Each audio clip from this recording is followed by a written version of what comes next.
நேற்று நைட்டு பார்த்தீங்கன்னா, நான் இந்த கிளினிக் தான் டாஃப்னியா கூப்பிட்டு வந்திருந்தேன். பார்த்தோன்னே ஃப்ளூயிட் கண்டிப்பாக போடணும் அப்படின்னு சொன்னாங்க. நாங்கள் ஃப்ளூயிட் எல்லாம் போட்டுட்டு வீட்டுக்கு கூட்டிகிட்டு வந்துட்டோம். காலைல ஒரு 11:30 போறவெல்லாம் பார்த்தீங்கன்னா, அவள் சூப்பராக கிளியர் ஆகிட்டா. ஒரு 75% பார்த்தீங்கன்னா நல்லா ஆயிட்டா.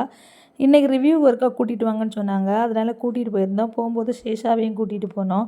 நெயில் கட் பண்ணிடலாம் அப்படின்னு. ஹாஸ்பிட்டல் வாசலை கண்டதை நேற்று வந்த டாஃப்னி கூட பேரில் சேஷா அவ்வளோ பயம். டாஃப்னி பார்த்திங்கன்னா அங்கே நிறைய டாக் அதை விட 10 மடங்கு பெருசாக இருக்குது. என்னடா வாங்கடா ஒத்தைக்கு பார்ப்போமா அப்படின்னு தான் நின்னா.